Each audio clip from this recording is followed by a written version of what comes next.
가난이라고 하는 찬양곡처럼 무명하여도 공허하지 않는 것은 예수 안에 있기 때문입니다. 가난하여도 부족하지 않은 것은 예수 안에 있기에 부유한 것이고, 특별히 고난 중에도 견뎌낼 수 있는 것은 주의 계획을 믿기 때문입니다. 아멘이시죠? 우리 모두가 하루하루를 살아가는 것이 참으로 힘겹고 어렵습니다. 각자의 삶의 자리를 지켜낸다고 하는 것, 무척 어려운 것을 경험합니다.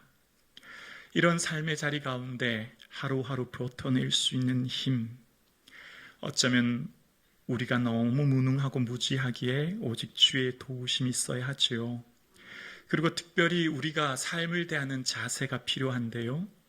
믿음은 오늘 살아가는 나의 삶의 현실을 넘어, 그러니까 이면에 역사하시는 하나님의 계획을 보는 시야입니다.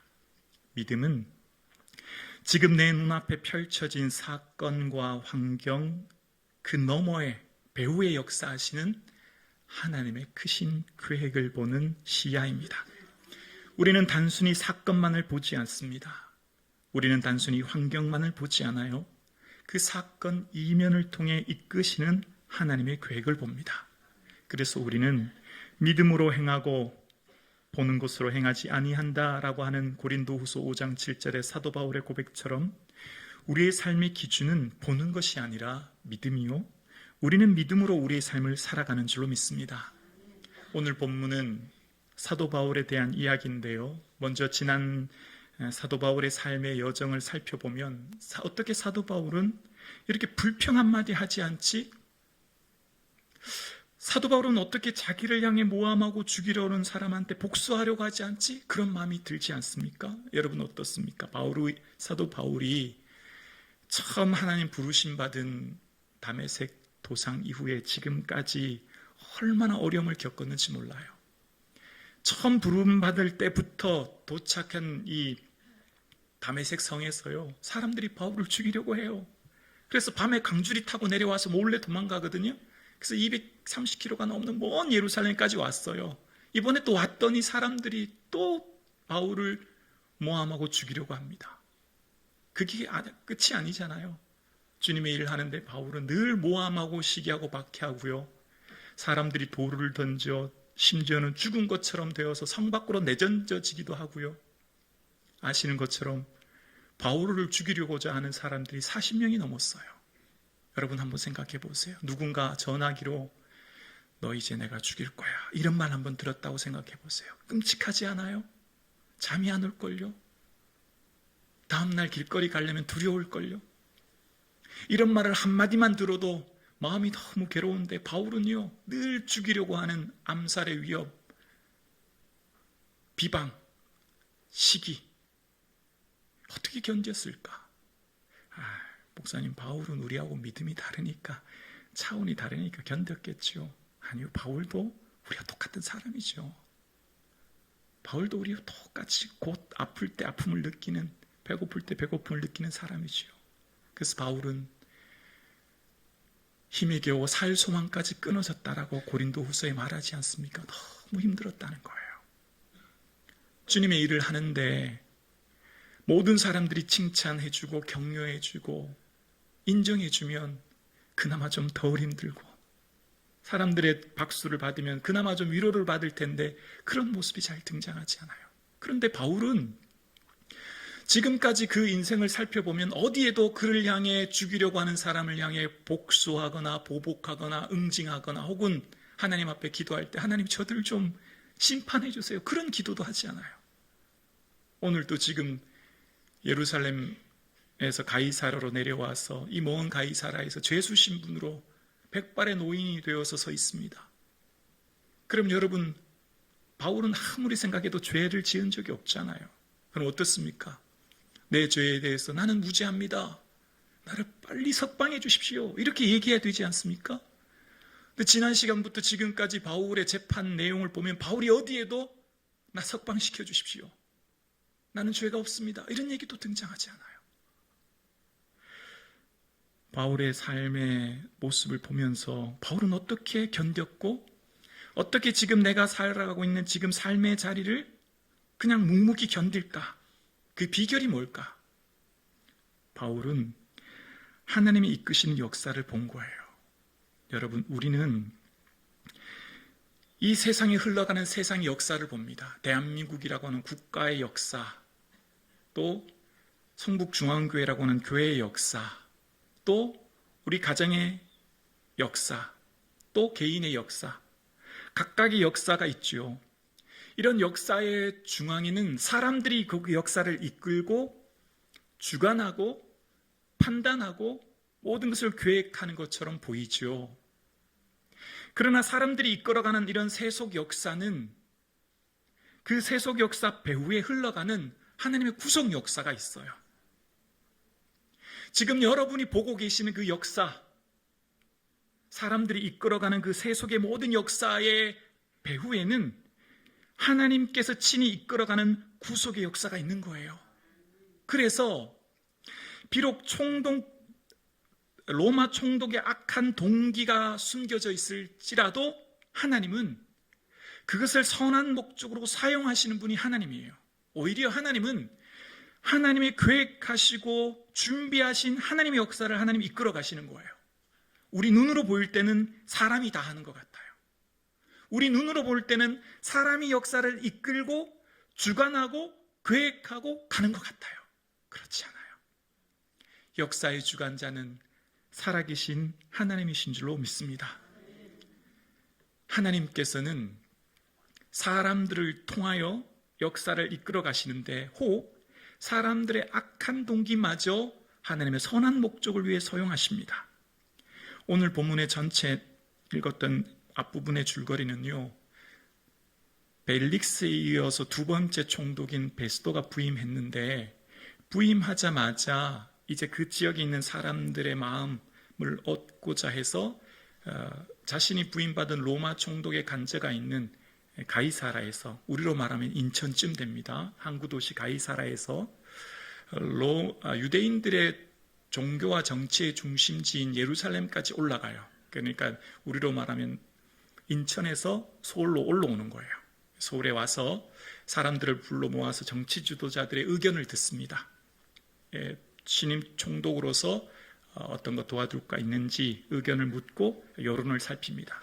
이 총독에 있어서 아주 중요한 게 여론이지 않습니까? 그런데 2년이 지났는데도 종교 지도자들, 대제사장들과 유대의 유력한 사람들이 바울을 좀 이쪽으로 끌고 와 주십시오. 이 예루살렘에서 재판하게 해주십시오. 이런 얘기를 하는 거예요. 지금 바울은 로마 군인들에 의해서 체포돼서 인천이라고 하는 가이사라 먼 거리에 있는데 그를 일로 좀 데려와 달라고 이야기하는 겁니다. 왜 그렇게 했다고요? 그 이유는 몰래 숨어 매복해 있다가 바울이 올 때 죽이려고 하는 악한 동기가 숨겨져 있는 겁니다. 그럴 때 가이사라에서 예루살렘으로 데려와 주기를 요청하는 대제사장들의 요청에 이 신임 총독 베스도는 아니다. 오히려 여러분들이 그러면 고발할 사람들이 있으면 나랑 같이 내려가자. 나랑 같이 예루살렘에서, 우리로 말하면 서울에서 저 인천까지 같이 가서 재판합시다. 그렇게 얘기를 한 거예요. 그래서 내려가서 이제 다시 가이사랴에 온 거예요. 그리고 바울을 부릅니다. 바울을 부르고 재판하는데, 자, 바울을 불러서 재판하는데 9절에 이런 내용이 나옵니다. 우리 9절 자막 한번 보여주시면, 베스도가 유대인의 마음을 얻고자 하여, 중요한 내용이죠. 유대인의 마음을 얻고자 하여 바울대로 묻되 내가 예루살렘에 올라가서 이 사건에 대하여 내 앞에서 신문을 받으려느냐라고 질문해요. 자, 이게 지금 내용이 뭐죠? 조금 전에 가이사랴에서 예루살렘에 왔을 때 모든 종교 지도자들이 뭘 요청했죠? 총독에게 바울 좀 데려와 달라고, 이곳에서.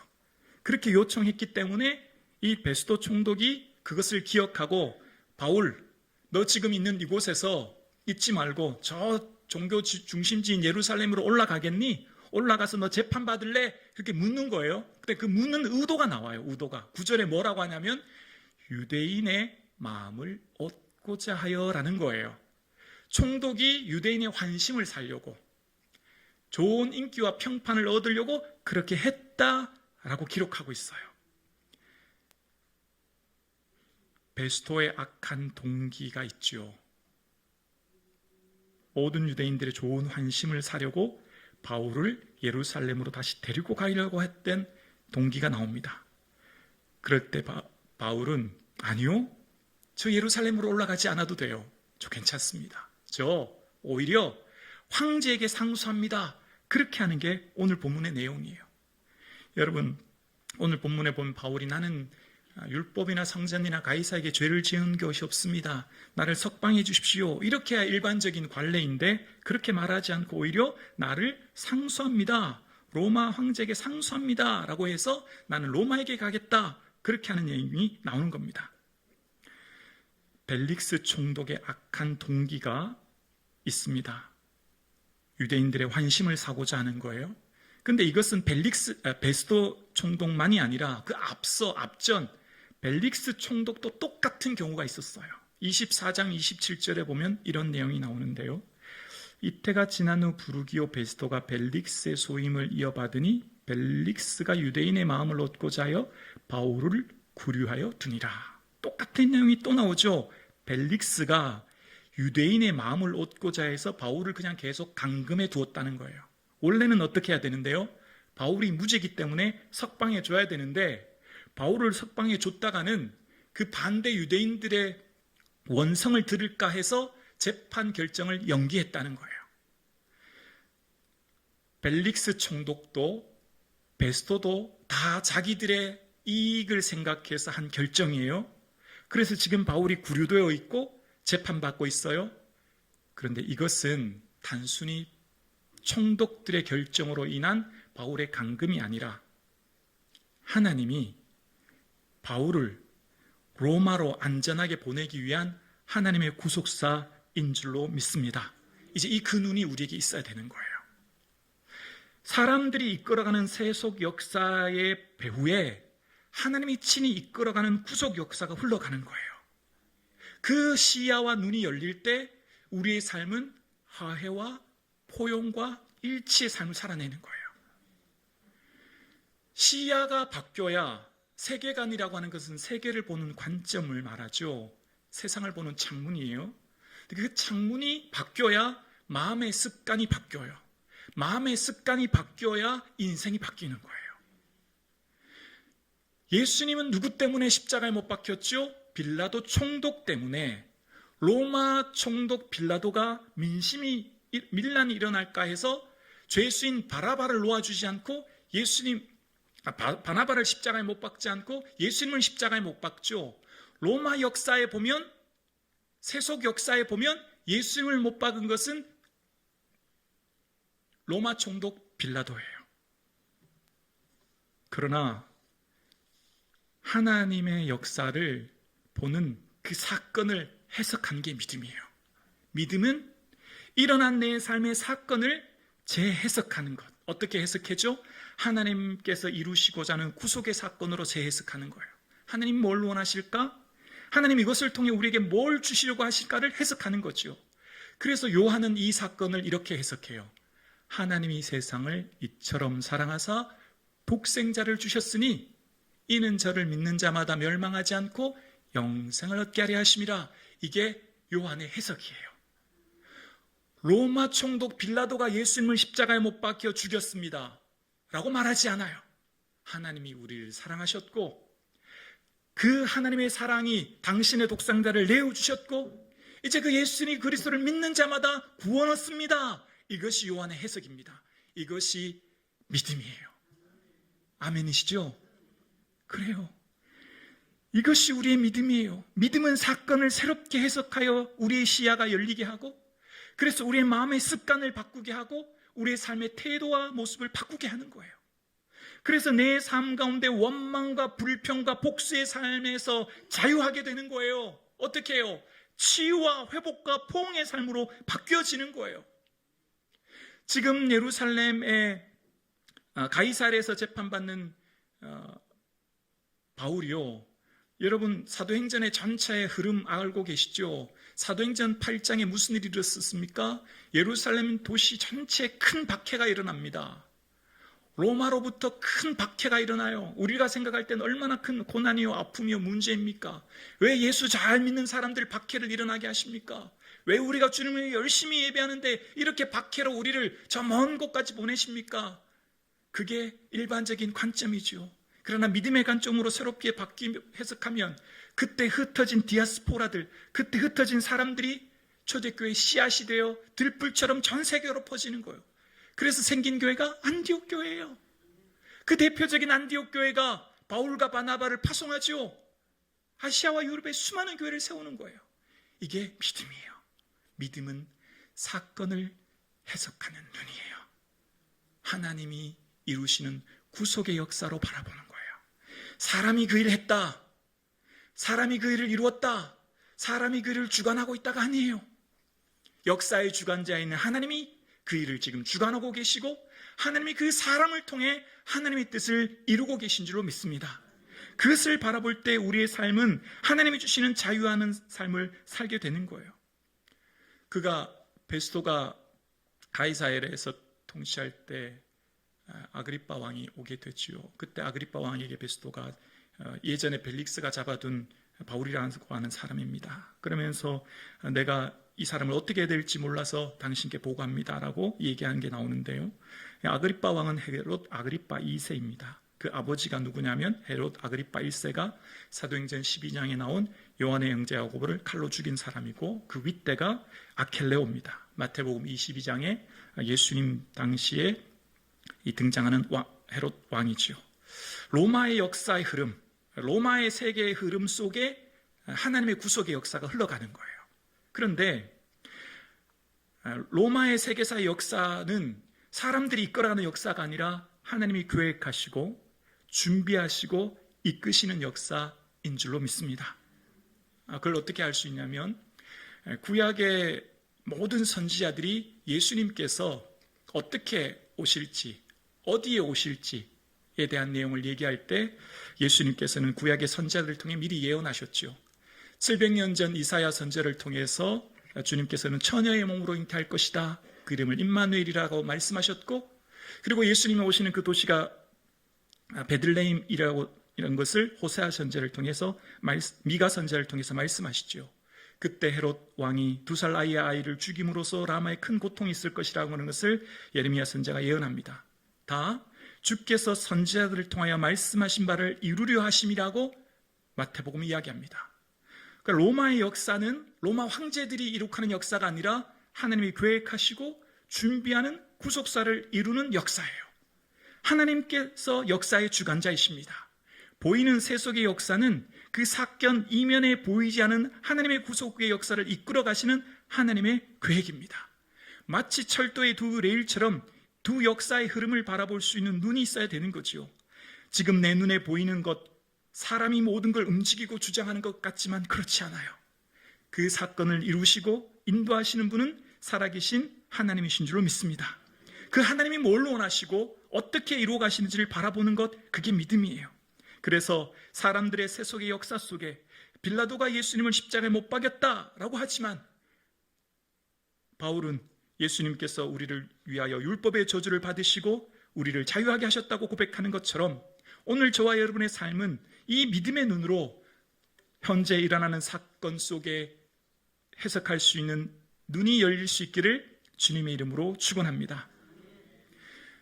구약의 사건들을 봐도 그렇습니다.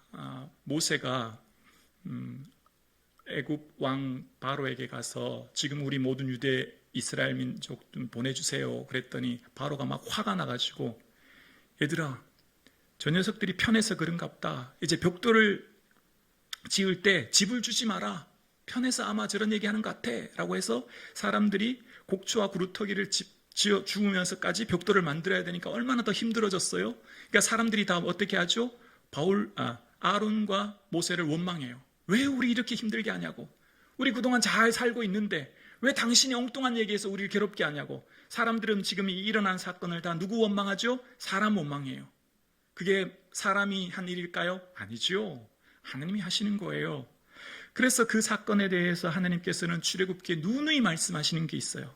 내가 바로의 마음을 완악하게 하여 라는 표현이에요. 바로의 마음을 완악하게 하고 움직이는 분은 누구라고요? 내가 하나님이라는 거예요. 그들이 볼 때는 바로의 마음이 완악하여 우리가 괴롭게 되었던 것 다 모세 탓이다, 아론 탓이라 아니라니까요. 내가 하나님이 그걸 하시는 거죠. 왜냐하면 애굽의 모든 표징을 일으켜서 내가 여호와인 줄 알리라라고 말씀하시는 거예요. 하나님이 어떤 분인가를 보여주시기 위해 하시는 이적이라고 말씀하시는 거예요. 여러분, 지금 여러분이 보고 계시는 그 사건, 그 사람이 아니에요. 여러분이 만난 그 사건, 그 환경이 아니에요. 하나님이 이루시고 이끄시는 일이죠. 하나님이 그 일을 통해 뭘 원하실까를 바라볼 수 있는 눈이 저와 여러분에게 있어질 수 있기를 주의 이름으로 축원합니다. 그래서 모세의 삶 가운데 이제 마지막 임종을 앞두고 광야에서 태어난 이스라엘 백성들에게 설교하죠. 그때 38년 4개월 전의 사건을 설교해요. 가데스 광야에서 12정탐꾼을 보냈을 때 10명의 믿음 없는 보고를 해서 그 사람들이 믿음이 없어서 광야에서 방황하지 않았습니까? 그래서 하나님이 징벌 하시고 징계하신 사건이 민수기 13장과 14장에 나오죠. 그건 팩트입니다. 팩트, 사건. 그런데 38년이 지난 모세는 알았어요. 그건 단순한 하나님의 징계가 아니라는 것을. 어떻게 해요? 신명기 8장 2절에 보면 40년 동안 광야의 길을 걷게 하신 것을 기억하라. 이는 너를 낮추시며 너희 마음을 시험하사 너희 조상들도 알지 못하던 만나를 먹이신 것은 사람이 떡으로만 사는 것이 아니요 여호와의 입에서 나오는 모든 말씀으로 사는 줄을 너희에게 알게 하려 함이라. 아멘. 얘들아, 너희들 기억해라.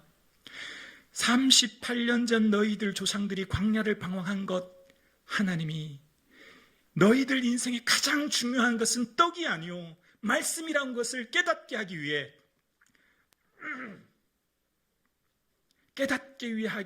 알게 하신 일이야. 너희들 의복을 상하지 않게 하시고 발이 풀어지지 않게 하시고 위험한 강야를 먹이시고 입히신 것, 마침내 너희에게 복을 주려 하심이야 라고 신명기 8장 16절 이하에 말합니다. 그렇습니다. 믿음은 해석이에요. 과거에 일어났던 그 사건의 팩트, 38년 전의 그 사건을 모세는 알게 되었어요. 하나님이 우리 인생을 살아가는데 무엇이 중요한지를, 인생을 살아가는데 가장 중요한 것은 떡이 아니라 말씀이라고 하는 것을 깨닫기 위해 이루시고자 하는 일이라는 것을 알게 되었던 거죠. 여러분, 이 눈이 우리에게 열려야 되는 겁니다.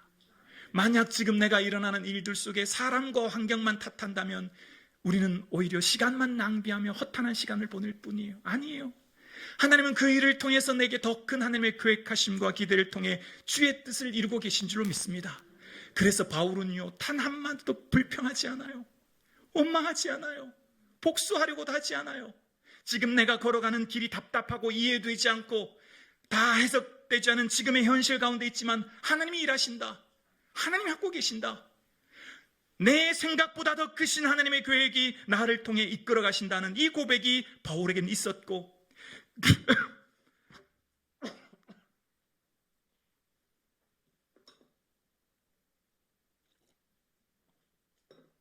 죄송합니다. 그래서 바울은 깨달아 알게 되었어요. 우리는 믿음으로 행하지 않고 믿음으로 행하고 보는 것으로 행하지 아니함이로다. 고린도후서 5장 7절이에요. 나는 눈에 보이는 것 따라 판단하고 결정하고 행동하는 게 아니라 내 안에 있는 믿음으로. 그래서 바울이 늘 그렇게 고백하며 초대교회를 위해 기도하잖아요. 마음 눈을 밝히사. 마음 눈을 밝혀지는 거예요. 마음 눈이 밝혀질 때 사건이 재해석되어지고 삶의 태도가 바뀌어지고 마음의 습관이 바뀌어지게 되는 거죠. 현실 넘어 이면에서 역사하신 하나님의 더 큰 계획을 바라보는 거죠. 그래서 오늘 찬양했던 것처럼 고난 중에도 견뎌낼 수 있는 것은 주의 계획을 믿기 때문인 줄로 믿습니다.